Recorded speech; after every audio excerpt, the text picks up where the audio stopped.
Back with our national lead, recovery efforts still underway after deadly flash flooding claimed the lives of at least 130 people in Texas on the 4th of July.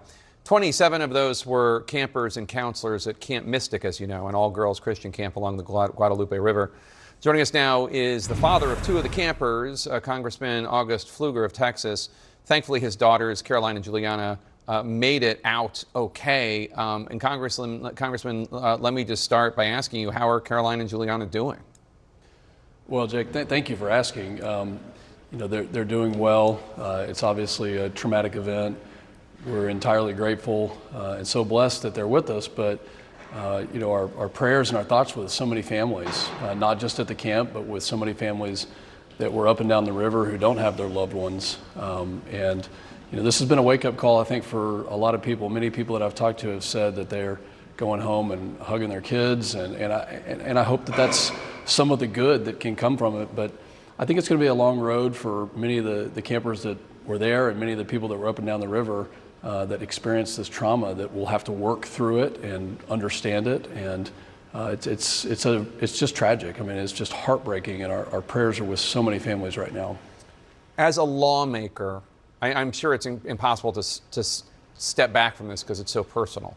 But as a lawmaker, do you have questions about Camp Mystic or Kerr County or Texas and what can be done in the future so this never happens again, or if it does, that people are better prepared?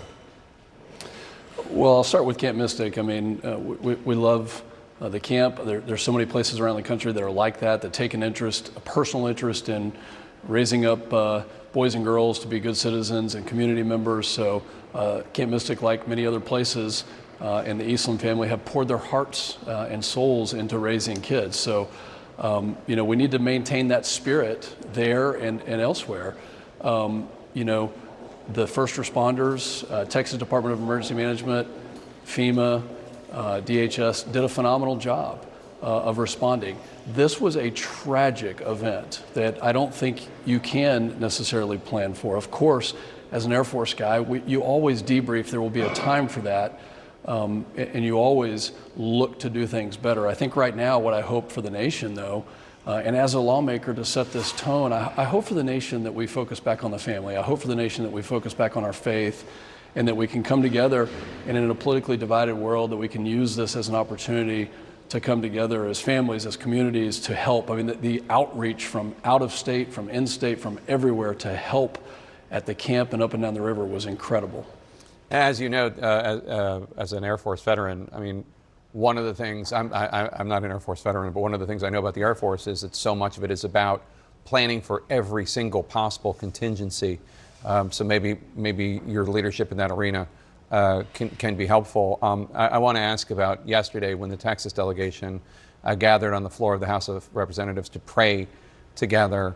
How is it going back home in Texas nearly 2 weeks after the disaster? How are the citizens who live? Because I know it didn't just affect those on the Guadalupe, it affected the entire state and indeed the entire country.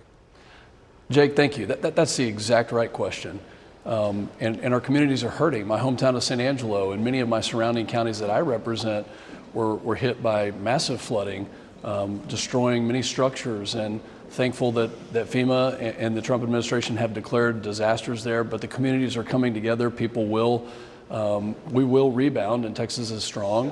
And this is an instance where we have the opportunity to show that strength, to come together as communities, but people are hurting, and especially those who lost their loved ones. I mean, it's just, it's hard, Jake, it's hard to even talk about right now. You know, I get choked up even thinking about it, and to talk about it is really difficult, but you asked the exact right question. How are those families doing?